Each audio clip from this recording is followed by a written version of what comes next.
Here, the horizon is an eternal line where sea and sky collide, a boundary between what is known and what still remains hidden.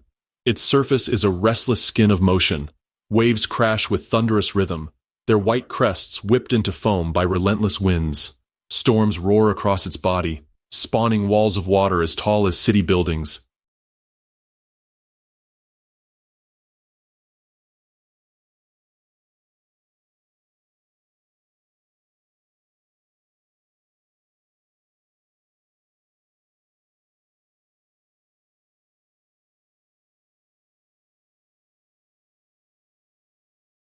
While in calmer stretches the ocean lies deceptively still, an infinite mirror reflecting the heavens above. Yet beneath this glittering facade lies a world more violent, more dangerous, and more magnificent than anything on land. Down here, the laws of survival are written in blood and muscle. Silent hunters glide through the blue, their bodies sculpted by millions of years of evolution for one purpose: to kill. They strike with a precision that seems almost mathematical, movements honed by hunger, instinct, and necessity.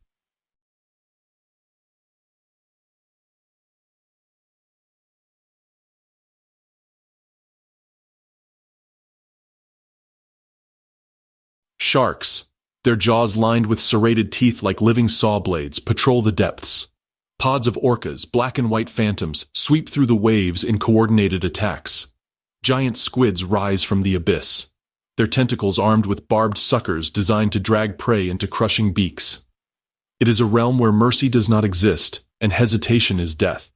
Every heartbeat, every flick of a fin, every drop of energy counts. To eat is to live. To falter is to become food. And yet amidst this carnage there is beauty. The Pacific shelters coral kingdoms glowing with impossible color, reefs teeming with schools of fish that move like shimmering storms of silver. Graceful manta rays soar as if the ocean were sky. Humpback whales sing beneath the waves, their voices carrying across hundreds of miles, songs older than civilization itself. This duality of savagery and splendor makes the Pacific unlike any other place on Earth. From the sunlit shallows to the lightless trenches more than 6 miles deep, every layer of this ocean harbors its own killers, its own survivors. Some are small, armed with poisons and spines, while others are leviathans whose battles shake the sea itself. Together they form a stage where evolution's most dramatic stories unfold, again and again, every single day. This is no ordinary wilderness. This is the ultimate arena, the last frontier where nature's deadliest forces collide in an endless war of predator and prey. This is the Pacific Ocean, territory of the most lethal aquatic killers, and their eternal struggle to survive. Beneath the Pacific's restless surface lies a theater where every movement has consequences. Here, predator and prey are bound together in an endless dance, each shaping the other's evolution, each testing the other's limits. It is a place where hunger dictates behavior, and survival is measured not in years, but in moments. Take the coastlines of California, for example. Along these waters, colonies of sea lions bask on sunlit rocks, their playful calls echoing across the surf. But not far from shore, another presence stirs. The unmistakable silhouette of the great white shark slices silently through the depths. Its entire body is a weapon of stealth, skin built to glide without resistance, eyes tuned to the faintest flicker of movement, and senses sharp enough to detect a heartbeat in the water. With one powerful thrust, it launches upward, exploding from the waves in a display of precision and violence. A sea lion's leap for safety becomes a desperate gamble, a life balanced on the razor's edge of evolution. Farther south, in the icy waters near Patagonia, a different predator reigns, the orca.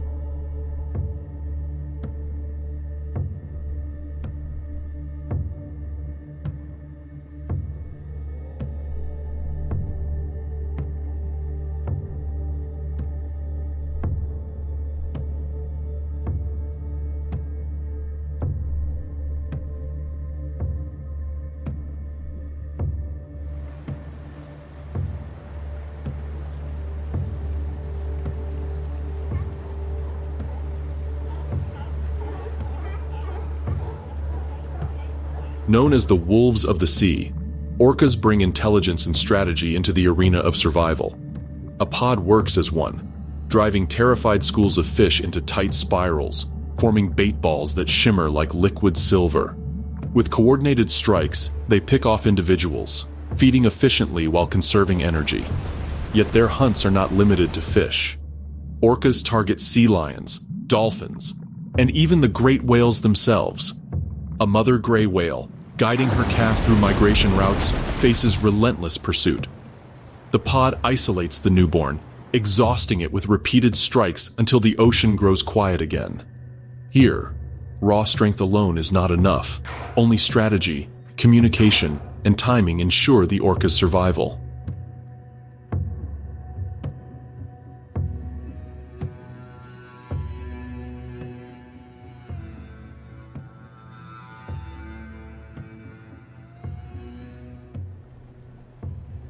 In the deeper reaches of the Pacific, another confrontation unfolds. Vast shoals of fish move as one, their synchronized shifts in attempt to confuse the predators that stalk them. But below lurks a creature born of the abyss, the squid. With lightning reflexes, it propels itself forward, tentacles shooting out with astonishing speed to seize its prey. Fish scatter, but many are caught, dragged into sharp beaks designed to cut and shred. In turn, these very squid hunted themselves. Sperm whales dive into the darkness, their clicks echoing across the blackness as they track the elusive giants of the deep.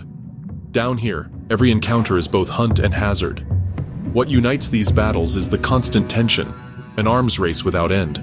Predators evolve sharper senses, faster speeds, and more lethal weapons. Prey counter with camouflage, agility, or sheer numbers. For every hunter, there is a hunt. For every victory, there is loss. The Pacific is not just an ocean, it is a war zone, a vast, living battlefield where no creature is ever truly safe, and where survival depends on an intricate balance between power and vulnerability. This relentless cycle of confrontation and adaptation has defined life here for millions of years. And as the story of its killers unfolds, one truth remains certain. In the Pacific, the struggle never ends. The Pacific Ocean is not one singular world, but a mosaic of habitats, each defined by its own rhythm, its own set of rules, and its own cast of characters. From the shimmering reefs of the tropics to the lightless trenches that plunge deeper than Mount Everest is tall, the Pacific offers environments as diverse as the life forms that inhabit them. Along its sunlit edges lie coral reefs, underwater cities built by colonies of tiny polyps, creatures smaller than a grain of rice. Over centuries, they carve limestone fortresses that burst with color. Schools of fish weave between branches of coral as if darting through the streets of a metropolis. Crustaceans scuttle through cracks and crevices, while predators such as reef sharks and moray eels lurk in the shadows, ready to strike at the unwary. These reefs, dazzling in their beauty, are more than decoration. They are engines of life, supporting a quarter of all ocean species. Venture away from the coasts, and the ocean opens into an expanse of blue that stretches endlessly in every direction. This open ocean, or pelagic zone, is both highway and desert. For the great travelers, the sea turtles, the tunas, the whales, this vastness is a corridor for migration. Carried by powerful currents like the Kuroshio in the west, or the California current in the east, they journey thousands of miles, guided by instinct, memory, and invisible cues etched into their biology. But survival here is no simple task. Food is scarce, and those who linger too long without finding it soon fall victim to exhaustion, or to the predators that patrol these waters.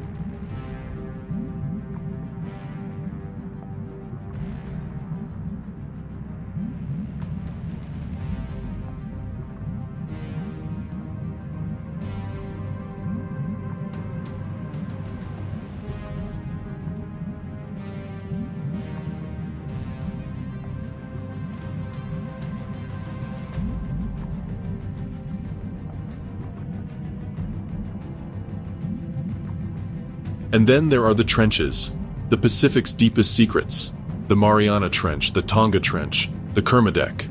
These gashes in the Earth's crust drop to depths of over 36,000 feet where sunlight has never reached. The weight of the water here is crushing, enough to collapse a submarine, yet life persists. Ghostly fish with translucent skin, shrimp-like amphipods, and bioluminescent predators thrive in this eternal night. It is a world ruled not by sunlight, but by pressure and darkness, where survival depends on strategies that appear alien to the human eye. Temperature, too, shapes these worlds. Warm tropical waters encourage explosive biodiversity, while the icy currents of the north and south bring nutrients that feed some of the largest migrations on the planet. Each shift in current, each change in season, sets entire ecosystems into motion. Sardines swarm in shimmering masses, drawing dolphins, tuna, and seabirds into chaotic feeding frenzies. Humpback whales follow the tides of abundance, moving from equatorial breeding grounds to polar waters rich in krill. The Pacific is not simply an ocean, it is a stage. A colossal theater where geography, climate, and current script the roles that every creature must play. And as the curtain rises on this watery world, the performers take their places. Hunters and hunted, giants and ghosts, locked together in the unending drama of survival. In these waters of beauty and death, the players take their stage. The sun rises over a rugged Pacific coastline. Waves crash against jagged rocks, sending up plumes of mist that sparkle in the golden light. On a narrow strip of sand, a colony of seals gathers, their bodies glistening as they shuffle clumsily between the shore and the safety of the water. To the casual eye, the scene is one of peace, playful splashes, curious calls, and the carefree energy of animals at rest. But beneath the surface, a shadow waits. Gliding silently through the cold, kelp-fringed waters is a predator perfected by evolution, the great white shark. Massive, torpedo-shaped, and cloaked in shades of gray that blend seamlessly with the sea, it is both invisible hunter and unstoppable force. Every detail of its anatomy is tuned for the kill. Eyes that can detect contrast in dim light. A nose lined with electroreceptors capable of sensing the faintest pulse of a seal's beating heart. Muscles coiled with explosive energy, waiting for the precise moment to strike. The shark circles, patient, calculating. From below, the surface shimmers with the distorted forms of the seals, their movements outlined against the sunlight. For the seals, the water is a refuge. For the shark, it is the stage of ambush. It angles upward, holding its position in the blind spot beneath its prey. Every flick of its tail is measured, conserving energy until the perfect alignment presents itself. Then, an eruption. In less than a second, the shark accelerates with terrifying force, breaking from the depths like a torpedo unleashed. Jaws lined with serrated teeth snap shut around a seal, the impact lifting both predator and prey high into the air in a spectacle of spray and crimson foam. For the seals on shore, the playful scene has shattered into chaos. They dive frantically in all directions, each splash another invitation for disaster. But the shark does not linger on panic. It retreats, the captured seal secured, energy preserved for the next hunt. This strategy, known as the breach attack, is the hallmark of the great white. It is a method of precision and efficiency, a gamble that requires immense energy but yields devastating success. Few predators in the ocean can match such a display of raw power. And yet, the shark's dominance is not measured solely in its kills. As an apex predator, the great white plays a far larger role in the Pacific ecosystem. By preying on the weak, the sick, or the careless, it keeps prey populations balanced, ensuring the survival of only the strongest. Seals grow faster, fish schools stay healthier, and the delicate equilibrium of the ocean is maintained. The great white's presence is not just a threat, it is a regulator, a silent overseer of life's hierarchy in the sea.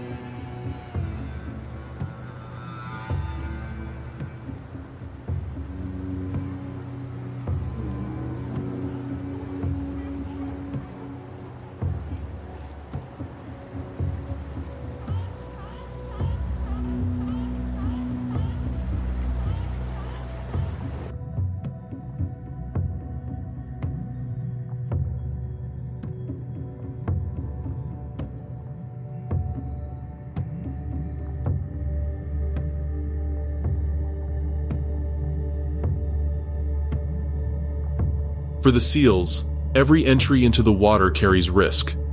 For the shark, every strike is a test of precision. This is the eternal bargain of survival in the Pacific, a contest of speed, strength, and instinct, played out endlessly in the cold waters of the world's greatest ocean.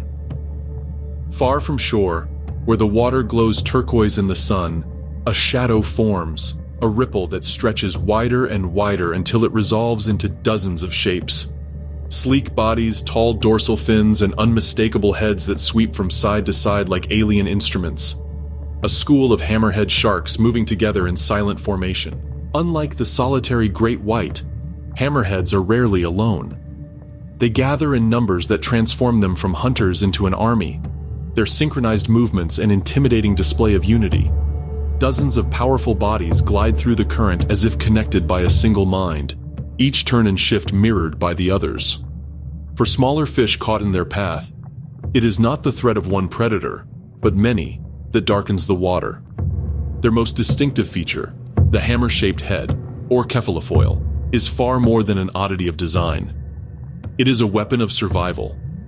Lined along the broad surface are hundreds of tiny sensory organs called ampullae of Lorenzini, capable of detecting faint electric fields given off by the muscles and nerves of other animals. To the hammerhead, a fish hiding beneath the sand is not invisible. It is as clear as a beacon, its every twitch betrayed by an electric signature.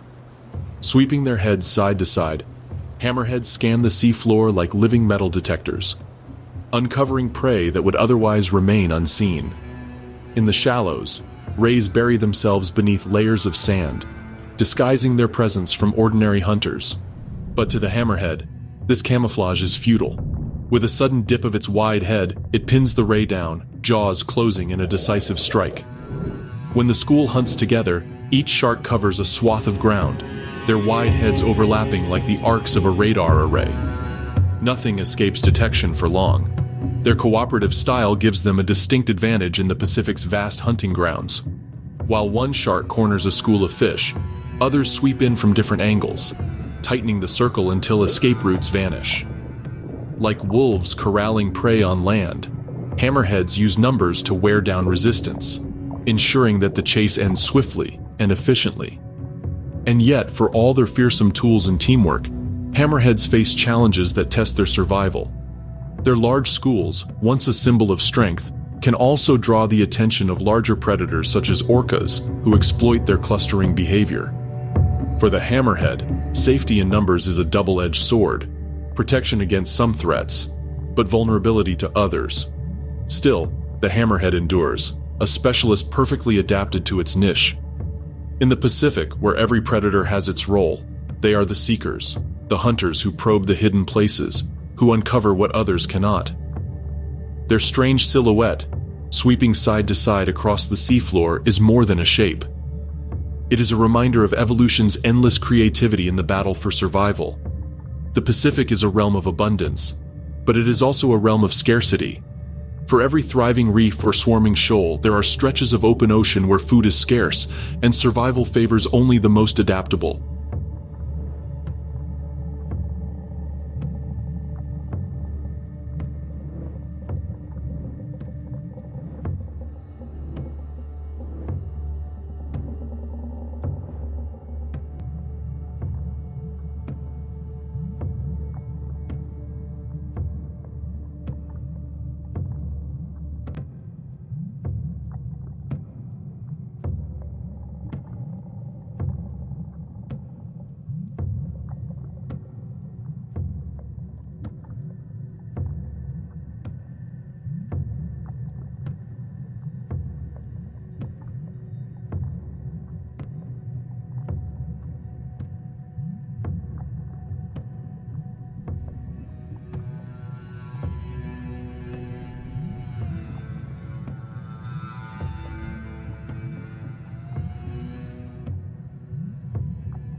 In these waters, one predator has embraced versatility to an extreme: the tiger shark. With dark stripes along its flanks that fade as it matures, the tiger shark earns its name from its camouflage. bands that break up its outline in dappled light, turning a massive hunter into a ghost. Reaching lengths of over 15 feet and armed with serrated teeth built to saw through bone and shell, the tiger shark is one of the Pacific's most formidable predators. But what sets it apart is not size or strength, but appetite. Tiger sharks are the scavengers of the sea, willing to consume almost anything they encounter. Sea turtles, their shells no match for the shark's crushing bite. Young dolphins, plucked from pods when they stray too far. Seabirds that land exhausted on the waves. Fish, squid, and crustaceans. Even garbage drifting in from human shores, plastic, license plates, and fragments of metal, has been found in the stomachs of these predators.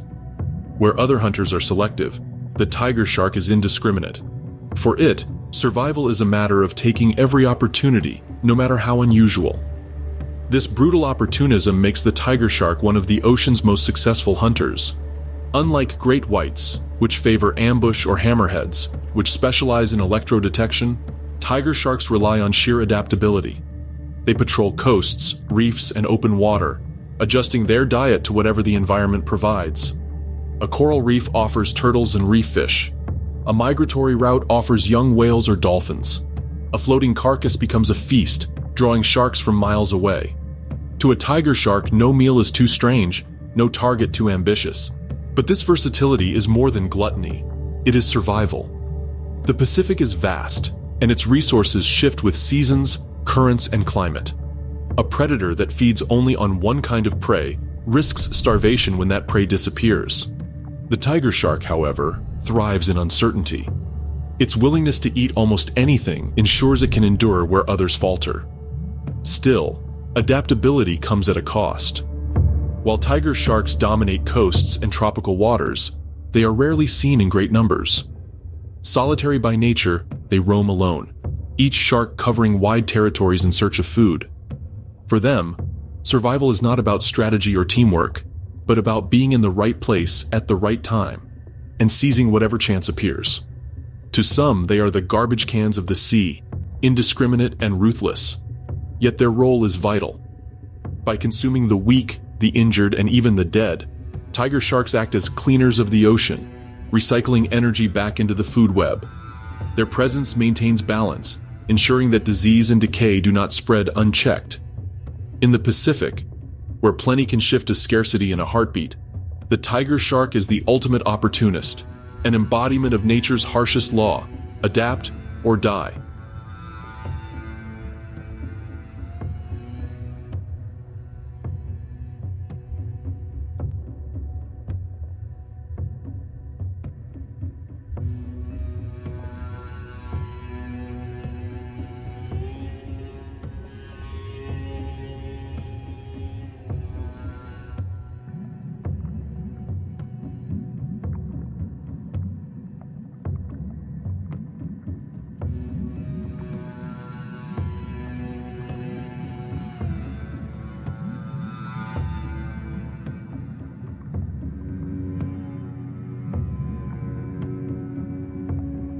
For all their might, sharks are not invincible.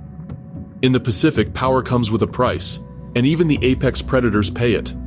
A shark's life is a balancing act, vast strength on one side, endless challenges on the other.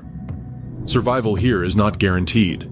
First, there is competition. Imagine the open ocean as an endless battlefield, where sharks are not only hunters, but rivals. Great whites clash with tiger sharks over whale carcasses. Hammerheads sweep through schools of fish before another predator can strike, and even smaller reef sharks jostle for scraps around coral reefs. Each meal is contested, every bite earned in a sea that demands more than it gives. Then, there's the sheer energy cost of being a shark. These animals are built like athletes, muscle, speed, and instinct honed to perfection. But unlike many fish, most sharks can't simply stop moving. They must keep swimming to breathe, pushing water over their gills. It's a cruel equation. Constant motion means constant hunger. A great white, for example, can burn through thousands of calories in a single chase, miss the strike, and the debt grows larger, making the next hunt even more desperate. But the most brutal challenge often comes before birth.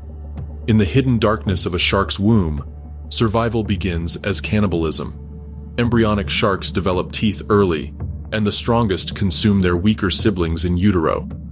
It's called intrauterine cannibalism, a biological lottery where only the fiercest emerge. The ocean's fiercest predators start life as survivors of their own family wars.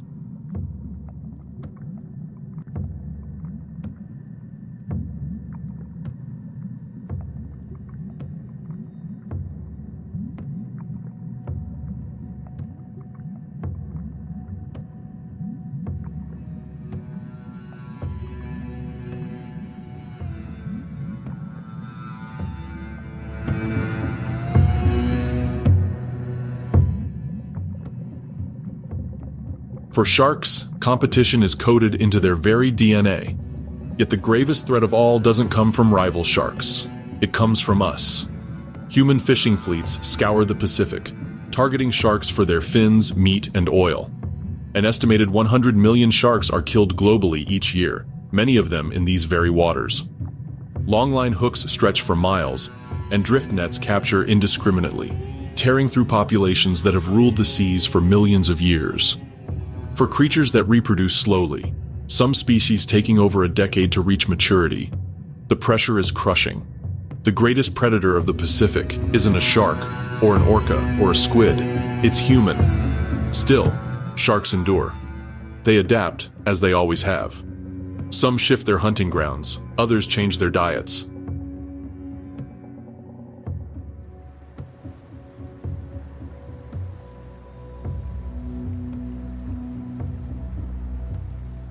The tiger shark, opportunistic and unpicky, thrives on this resilience.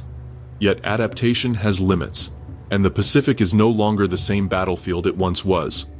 The war for survival grows tighter, the margins smaller, the dangers greater. And if there is one enemy sharks cannot outswim, it is the orca. Intelligent, social, and merciless, orcas represent the ultimate test of shark supremacy. They don't just hunt sharks, they outthink them, flipping them onto their backs to induce paralysis, targeting their nutrient-rich livers with surgical precision. Against an orca pod, even the great white stands little chance. The Pacific shark kingdom is vast, but it is not absolute. In these waters, there is always a bigger player, a deadlier hunter, a sharper mind. And waiting in the wings of this grand oceanic theater is the orca, the true rival, and perhaps the true ruler, of the Pacific. Beneath the steel-gray surface of the northern Pacific, a ripple becomes a wave. Not from the wind, not from the tide, but from movement. Sleek black and white forms slice through the icy water, their dorsal fins towering like banners of conquest. This is no solitary wanderer. This is a pod of orcas, one of nature's most efficient and intelligent hunting units. Unlike sharks who largely patrol alone, orcas thrive on cooperation. Their lives are written not as individual survival stories, but as family sagas. Every pod has its own structure, its own traditions, its own language. Yes, language. Scientists have recorded distinct calls, whistles, and clicks unique to each pod, almost like dialects. If two pods meet, they may not even understand one another. That's how deeply rooted and cultural these families are. At the heart of a pod is usually a matriarch, the elder female whose knowledge of migration routes, hunting grounds, and survival strategies ensures the group's prosperity. Her wisdom is a living library, passed down across generations. Through her, the pod remembers where salmon once ran in abundance, or when to travel hundreds of miles to find warmer waters. Without her guidance, survival becomes guesswork. With her, it is a strategy. Hierarchy is clear. Calves cling close to their mothers, learning to swim in formation, to breach for air, to echo-click the depths for prey. Adolescents, full of energy and swagger, wrestle and chase each other, honing their strength. Adult males, with their towering dorsal fins slicing 6 feet above the water, maintain the outer edges of the group, both protectors and participants in the hunt. But what makes orcas truly astonishing is how they hunt together. Imagine a school of herring shimmering in the depths. The orcas encircle it, tightening the noose. With precision, they slap their tails, stunning fish into immobility. In other cases, they'll take turns rushing through the school, feasting in shifts while ensuring the prey remains trapped. It is warfare, not chaos. A coordinated assault. Even larger prey isn't safe. Orcas have been documented working together to separate a whale calf from its mother, exhausting it, and striking as a synchronized unit.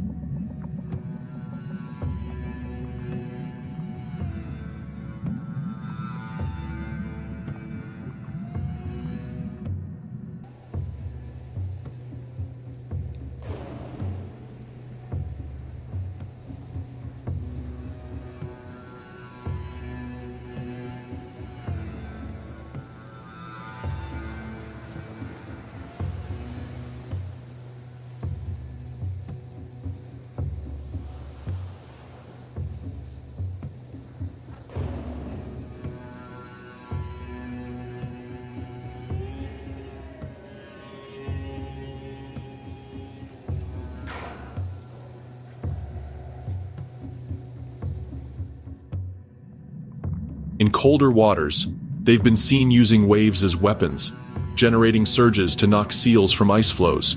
No lone predator could manage such feats. But together, orcas become an army.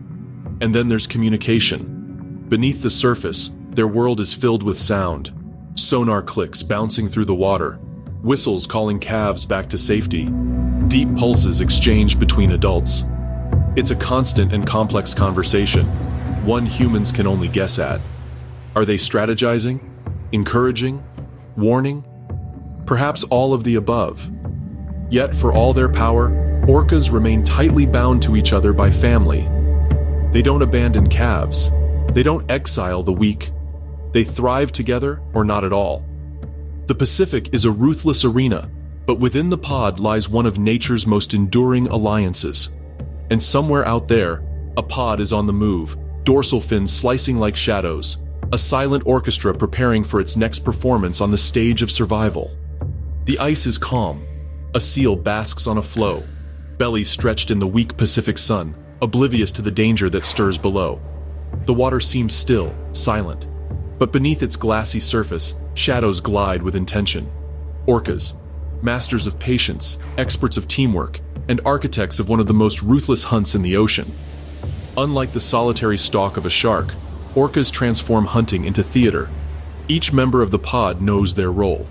The mothers teach, the calves learn, and the hunters strike in perfect synchrony. Their quarry today, seals and sea lions, the fatty, protein-packed rewards of the cold Pacific waters. The strategy begins with stealth. Orcas line up just beneath the ice edge, their dorsal fins hidden from sight. They swim in coordinated formation, pushing walls of water ahead of them. With a sudden surge, they create a wave so powerful it tips the floating ice. The unsuspecting seal, once comfortable on its frozen island, is thrown into the chaos of the sea. And there, waiting like executioners, are the hunters. But orcas do not always kill quickly. Their hunts can carry a streak of cruelty, or perhaps to them, a demonstration of skill. Seals are toyed with, tossed into the air by tails or bumped off balance in mock charges. To the casual observer, it looks like play. To the seal, it is terror stretched into minutes. For the orca calf, it is a lesson. How to control, how to dominate, how to strike with precision. Sea lions fare a little better. Agile, fast, and armed with sharp teeth, they can sometimes outmaneuver a single predator. But against a pod, their chances shrink. Orcas corral them, circling tighter and tighter until escape routes vanish. Then, with choreographed precision, one charges from below, while another blocks the surface. A deadly pincer move that ends the chase in seconds. What makes these hunts extraordinary is not just the kill, but the communication. Orcas click, whistle, and call beneath the surface, coordinating like a military squadron. Each sound carries intent. Flank left, dive deep, strike now. To the seal, the water is noisy and confusing. To the orcas, it is a language of death. Yet, as brutal as these hunts appear, they are essential to the survival of the pod. A single seal can feed several orcas, and in lean months, each catch may mean the difference between strength and weakness. The ocean is not kind, and predators must be efficient. When the hunt is over, the water stills again. The flow drifts, empty, silent. bearing no trace of the violence that unfolded moments before. For the orcas, it is just another day in their endless pursuit of survival. For the prey, it is the constant gamble of living on the edge of ice and water, where one slip, one wave, one misstep decides everything.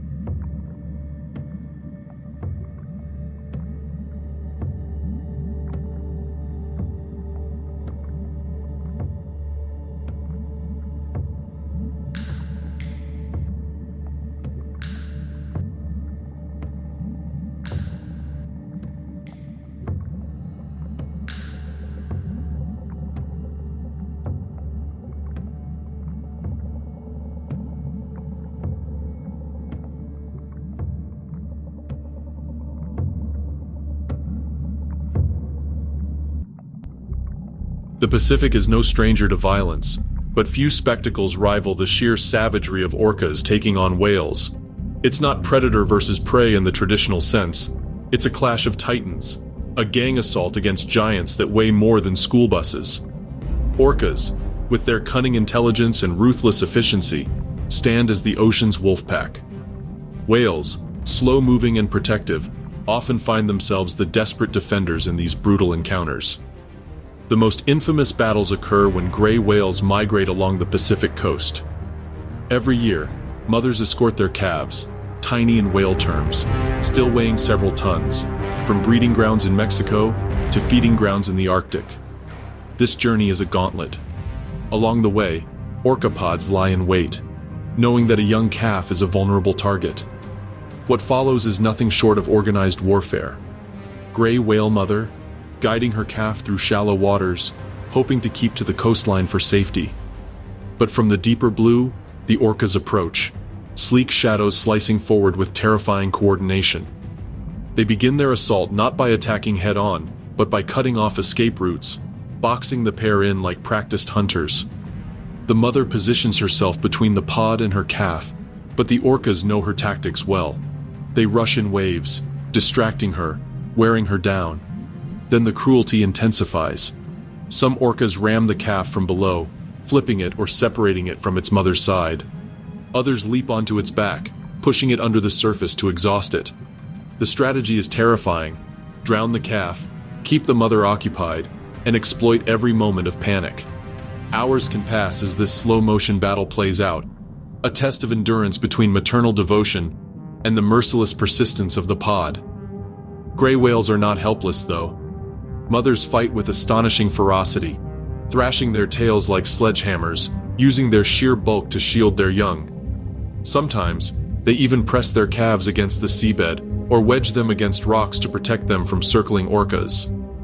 On rare occasions, such defense works. The mother outlasts the pod, forcing them to retreat. But more often, the orcas prevail, their coordination overwhelming even the might of a whale. When the hunt ends in success, the scene is grim, but telling. The pod feasts on the choicest parts, the tongue and lips, rich in calories. The rest of the carcass is often abandoned, left drifting in silence, a casualty of the food chain's brutality. It's not wastefulness, it's efficiency. The orcas know exactly what they need and conserve energy by focusing only on the best cuts. These encounters reveal the darker side of orca intelligence. Unlike solitary predators, they share strategies across generations, teaching young calves the art of coordinated whale hunts. Each new assault isn't random. It's the culmination of years of cultural knowledge. In the Pacific, orcas don't just kill, they wage calculated collective war. Against gray whales, they prove what they've always been. Not just hunters, but the apex strategists of the sea. For all their might, even orcas, the self-proclaimed rulers of the Pacific, are not immune to struggle. Their power is immense, yes, but it comes at a cost. To maintain such dominance, they must constantly adapt, constantly fight, and constantly overcome. In the endless churn of the ocean, even the kings are never fully at rest.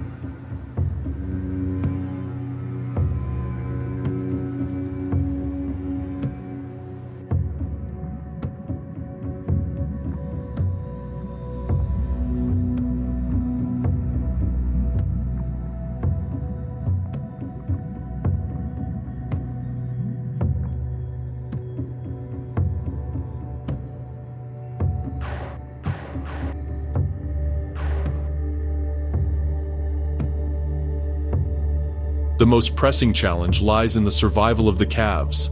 A newborn orca enters the world weighing almost 400 pounds. And yet, despite its impressive size, it is utterly defenseless.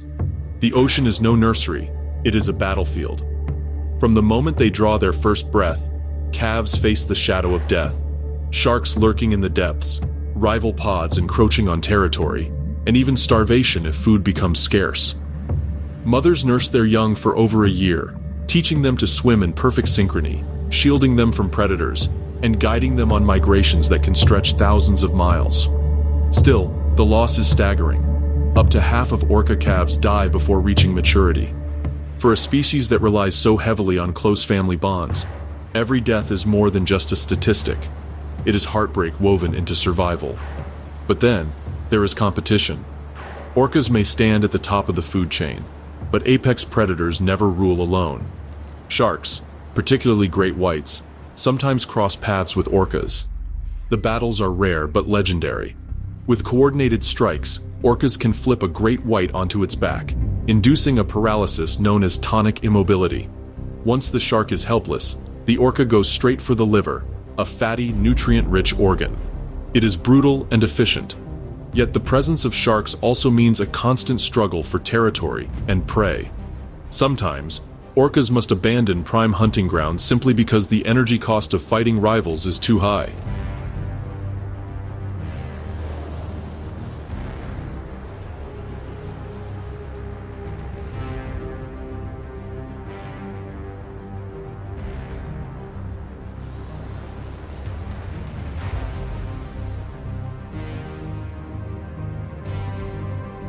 And then comes the silent enemy, climate change.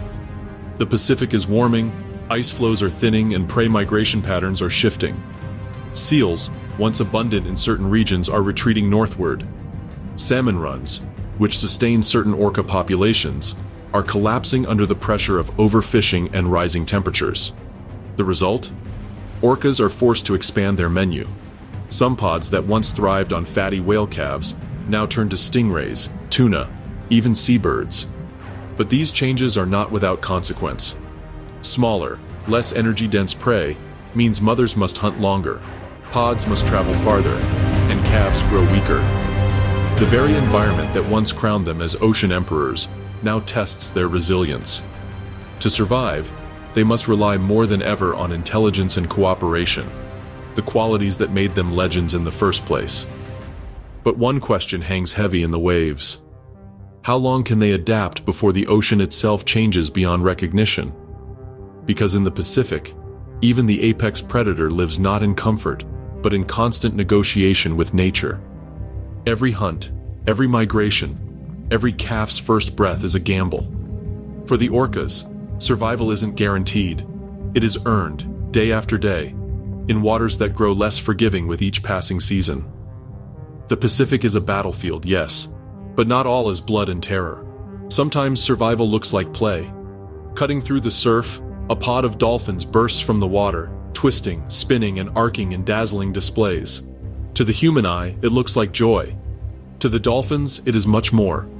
Play is training, bonding, rehearsing the skills that will one day mean the difference between life and death.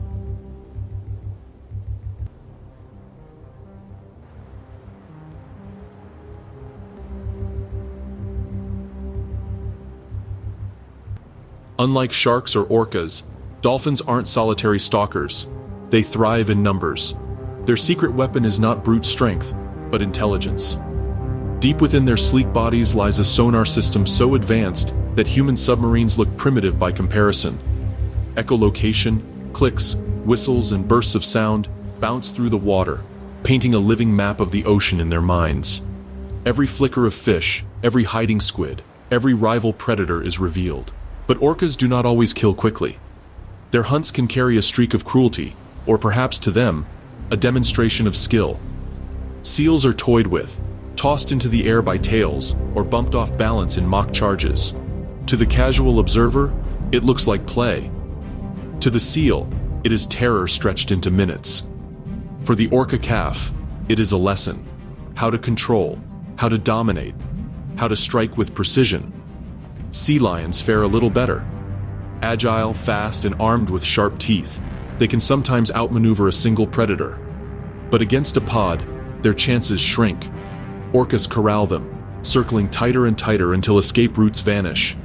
Then, with choreographed precision, one charges from below while another blocks the surface, a deadly pincer move that ends the chase in seconds. What makes these hunts extraordinary is not just the kill, but the communication. Orcas click, whistle, and call beneath the surface, coordinating like a military squadron. Each sound carries intent: flank left, dive deep, strike now. To the seal, the water is noisy and confusing. To the orcas, it is a language of death. Yet, as brutal as these hunts appear, they are essential to the survival of the pod. A single seal can feed several orcas, and in lean months, each catch may mean the difference between strength and weakness. The ocean is not kind, and predators must be efficient. When the hunt is over, the water stills again. The flow drifts, empty, silent, bearing no trace of the violence that unfolded moments before. For the orcas, it is just another day in their endless pursuit of survival. For the prey, it is the constant gamble of living on the edge of ice and water, where one slip, one wave, one misstep decides everything. The Pacific is no stranger to violence, but few spectacles rival the sheer savagery of orcas taking on whales. It's not predator versus prey in the traditional sense. It's a clash of titans, a gang assault against giants that weigh more than school buses. Orcas, with their cunning intelligence and ruthless efficiency, stand as the ocean's wolf pack. Whales, slow-moving and protective, often find themselves the desperate defenders in these brutal encounters. The most infamous battles occur when gray whales migrate along the Pacific coast. Every year, mothers escort their calves, tiny in whale terms, still weighing several tons, from breeding grounds in Mexico to feeding grounds in the Arctic. This journey is a gauntlet. Along the way, orca pods lie in wait, knowing that a young calf is a vulnerable target. What follows is nothing short of organized warfare. Gray whale mother, guiding her calf through shallow waters, hoping to keep to the coastline for safety. But from the deeper blue, the orcas approach, sleek shadows slicing forward with terrifying coordination. They begin their assault not by attacking head-on, but by cutting off escape routes, boxing the pair in like practiced hunters. The mother positions herself between the pod and her calf, but the orcas know her tactics well. They rush in waves, distracting her, wearing her down. Then the cruelty intensifies. Some orcas ram the calf from below, flipping it or separating it from its mother's side. Others leap onto its back, pushing it under the surface to exhaust it. The strategy is terrifying. Drown the calf, keep the mother occupied, and exploit every moment of panic. Hours can pass as this slow-motion battle plays out, a test of endurance between maternal devotion and the merciless persistence of the pod. Gray whales are not helpless, though. Mothers fight with astonishing ferocity, thrashing their tails like sledgehammers, using their sheer bulk to shield their young. Sometimes, they even press their calves against the seabed, or wedge them against rocks to protect them from circling orcas. On rare occasions, such defense works. The mother outlasts the pod, forcing them to retreat. But more often, the orcas prevail, their coordination overwhelming even the might of a whale. When the hunt ends in success, the scene is grim but telling. The pod feasts on the choicest parts, the tongue and lips, rich in calories. The rest of the carcass is often abandoned, left drifting in silence, a casualty of the food chain's brutality. It's not wastefulness, it's efficiency. The orcas know exactly what they need and conserve energy by focusing only on the best cuts. Closer to the shallows, among coral reefs and rocky crevices, a different kind of genius lurks.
The octopus, alien, fluid, endlessly adaptable.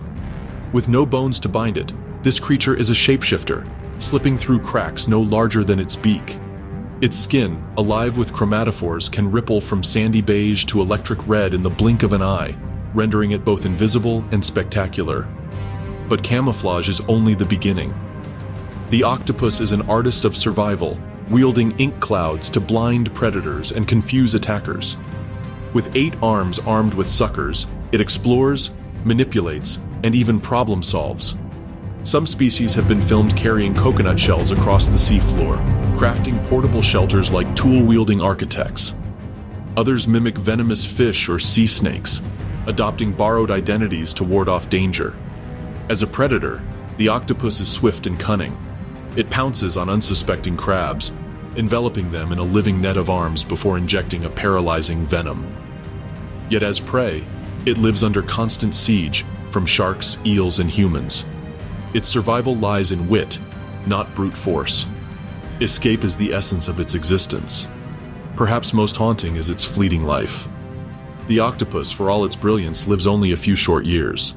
After reproducing, it enters a final act of sacrifice, the female tending her eggs until she dies of exhaustion, ensuring the next generation carries on. In this balance of predator and prey, the octopus reminds us that power is not always measured in size or strength. Sometimes, survival belongs to the clever. The coral reef looks like paradise. A kaleidoscope of colors, neon fish darting between living towers of coral, shafts of sunlight painting the seabed in gold. But beneath this beauty lies a constant war. Every crevice is a hiding place, every coral branch a potential trap. Life here is dazzling, but it is also deadly. For prey animals, survival means perpetual motion, never lingering too long, never letting curiosity get the better of them.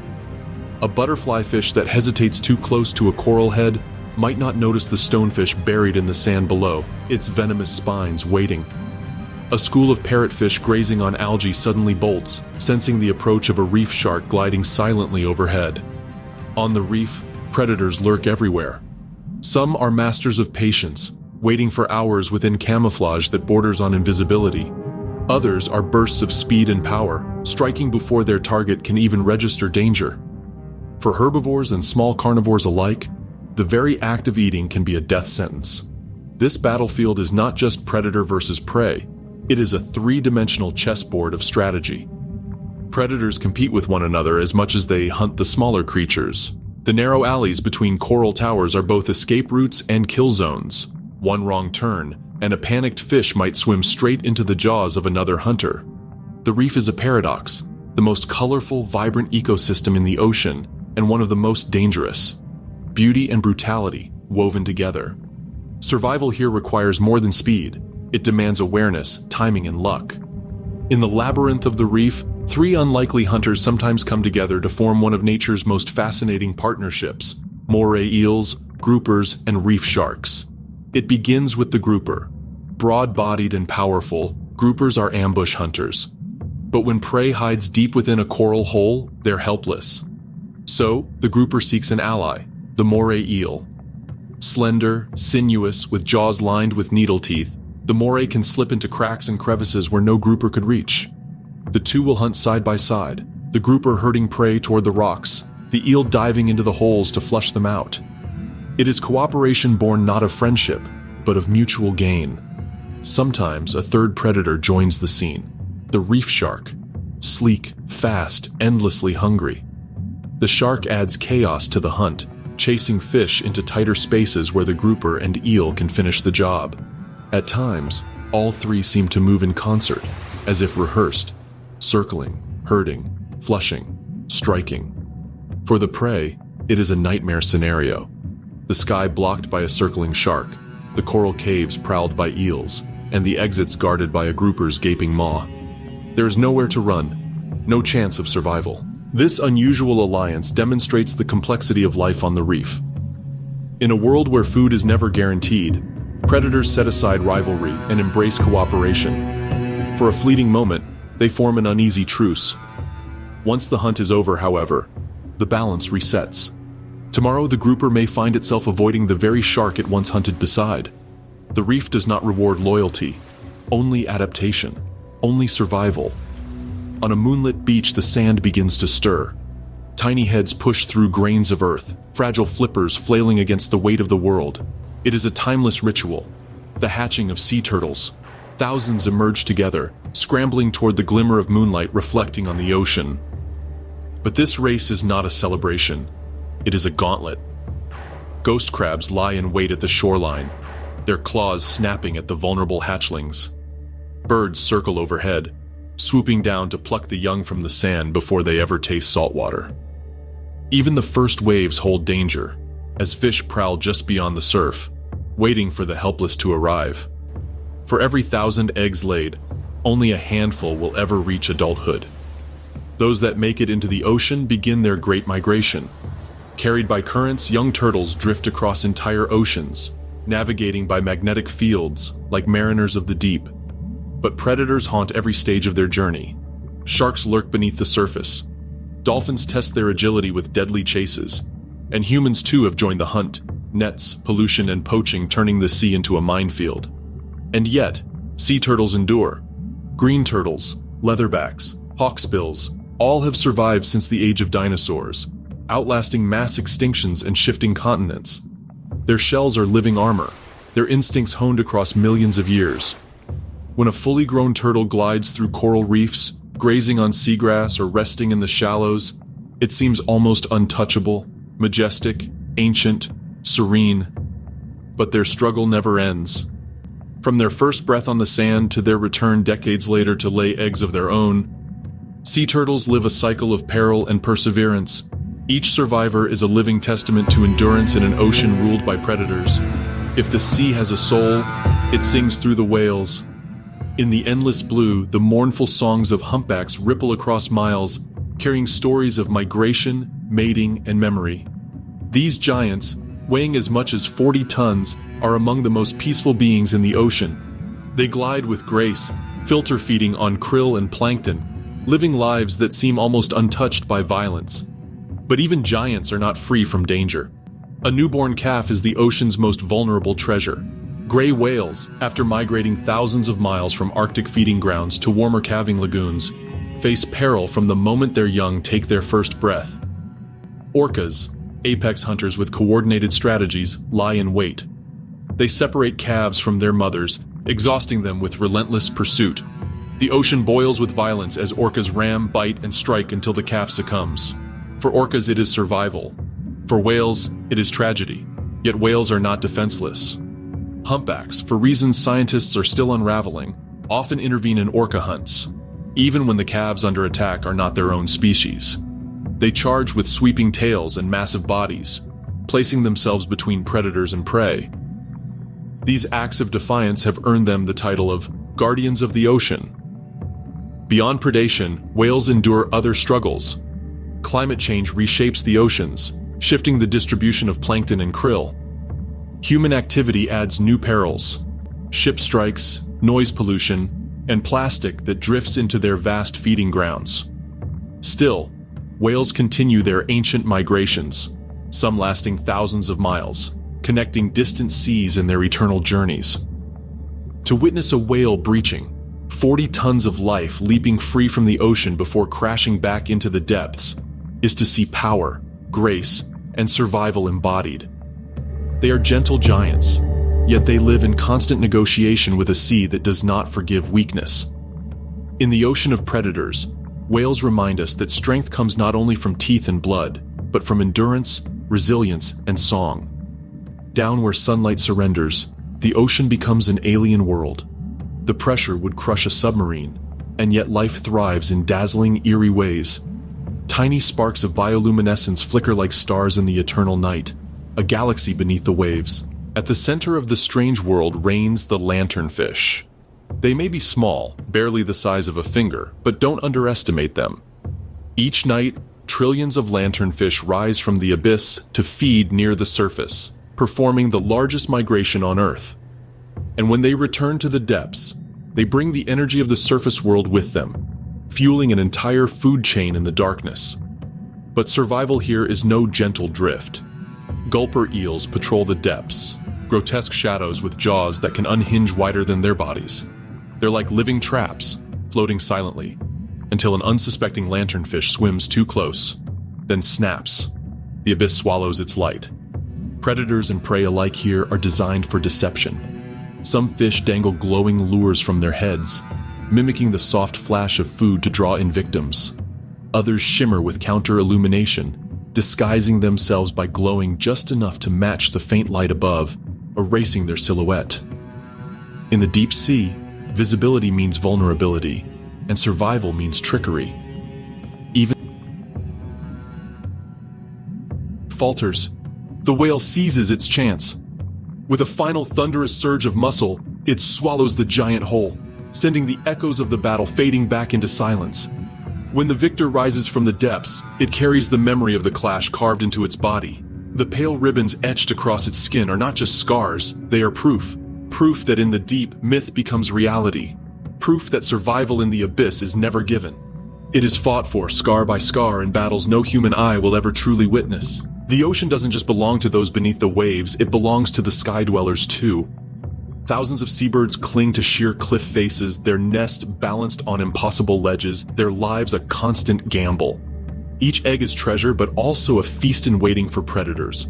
Ravens swoop in like bandits, stealing eggs in daring raids. Gulls squabble, their harsh cries filling the air like a battlefield chorus. But it's when chicks hatch that the danger multiplies. Fuzzy, fragile, and loudly demanding food, they become beacons for opportunists. A single moment of inattention and a chick tumbles from its ledge, plummeting toward the sea where sharks wait below, their black fins circling like blades. Death from the air or death from the deep. It is a grim lottery.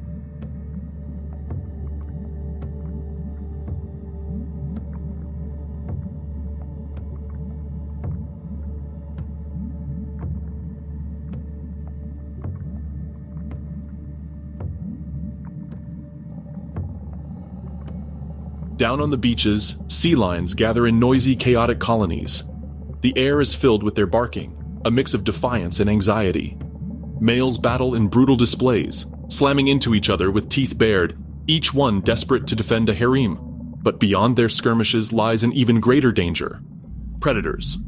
Killer whales patrol the shallows, masters of surprise. A sudden rush of black and white through the surf, and an unlucky sea lion vanishes beneath the waves. From above, sea eagles dive, sharp talons aimed at unattended pups.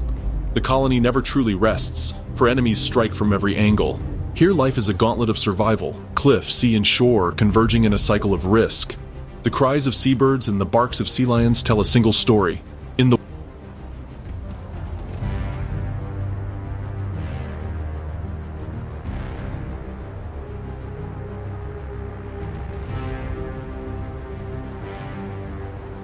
wild, safety is never guaranteed. At first glance, tide pools look serene, little windows into another world. But beneath the surface of these shallow pockets, survival is just as fierce as in the open ocean. Tiny crabs skitter sideways, their claws snapping like miniature swords. Barnacles cling stubbornly to rocks, their armored shells shielding them from both predators and the pounding surf. Starfish creep slowly, methodically, stretching their arms toward unsuspecting prey. Small fish dart between seaweed fronds, finding fleeting refuge. But even here, death lurks. Octopuses, the masters of ambush, slip through cracks and camouflage among the rocks, striking without warning. For a fish that thinks it has found shelter, the tide pool can quickly turn into a trap. Above the waterline, gulls patrol like aerial thieves. With sharp eyes, they pluck crabs or snatch unwary fish, their wings beating as they ascend with their catch. The tides themselves are merciless predators, stranding creatures that fail to escape before the water drains away, leaving them to bake under the sun or become easy pickings for scavengers. And then there are the seals, sleek hunters that slide in with the rising tide. For them, these coastal zones are buffets, full of fish, crabs, and unlucky stragglers swept in by the waves.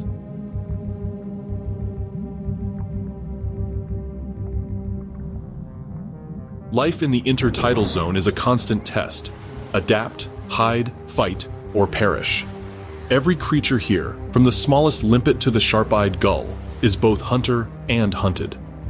The coastline is not a peaceful border between land and sea. It is a war front, a place where the tides draw the line, and survival means winning the fight twice a day.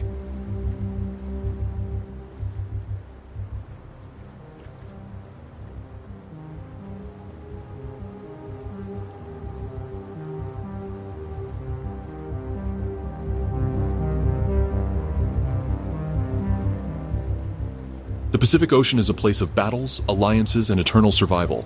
But among sharks, orcas, squid, and whales, there's one predator that changes the game in ways no natural force ever could: humans. Unlike the sleek hunter adapted over millions of years, humans bring technology, fleets, and a hunger that stretches far beyond survival. And for the ocean, that makes all the difference. Overfishing has rewritten the food chain. Tuna, once abundant and thunderfast, are now driven into scarcity. Nets stretch for miles, scooping up not just the target catch, but everything else that swims into their invisible prison: dolphins, turtles, sharks. This bycatch often dies before being tossed back to the sea. Apex predators are gone, and without them, prey species explode unchecked, throwing balance into chaos. Then comes pollution. The Pacific carries floating continents of plastic. Tiny plankton mistake microplastics for food, feeding them up the chain until fish, seabirds, and whales carry human trash in their stomachs. A sperm whale might dive to the abyss to battle a giant squid, but it cannot fight a plastic bag clogging its digestive system. Coral reefs, once vibrant cities of life, bleach white under rising temperatures, leaving fish without shelter and predators without prey. Climate change is the great invisible predator. It shifts currents, warms waters, melts ice that once anchored ecosystems. Orcas find prey moving north, further and further each year. Seabirds searching for fish return with empty stomachs to starving chicks.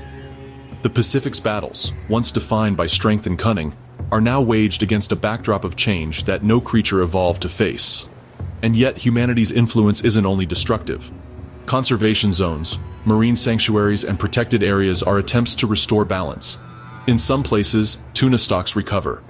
Whales, once hunted to near extinction, sing again in greater numbers, their haunting calls echoing across thousands of miles. We are predators, yes, but we are also stewards, capable of restraint, capable of rewriting our role.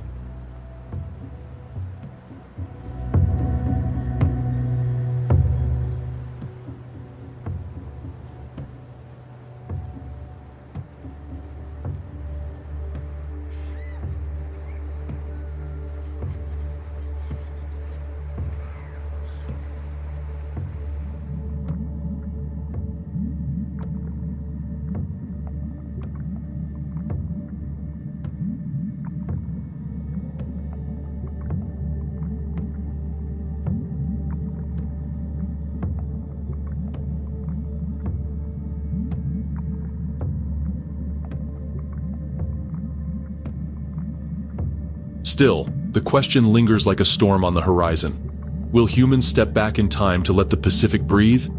Or will we push until the greatest battlefield on Earth falls silent? As the waves crash endlessly against distant shores, one truth remains: the Pacific Ocean is both battlefield and sanctuary. Sharks, orcas, squid, and whales fight for survival with elegance, ferocity, and balance. Every creature, from the smallest plankton to the mightiest sperm whale, plays a role in this living theater. But humans stand apart. We are not bound by instinct, not limited by tooth or tentacle. We wield fleets, factories, plastics, and carbon emissions. Our reach extends from the shallowest tide pools to the deepest abyss. And so the question rises, are humans the ultimate predator of the Pacific? In some ways, yes. No shark has ever collapsed a fishery. No orca has ever turned coral reefs white with heat. No squid has ever poisoned the waters with mercury or oil. These are human-made scars. In the ocean's ledger, we are the disruptor, the force that bends every battle in our direction, often without realizing it. And yet, the story is not only grim. Humanity has also proven capable of protection and restoration.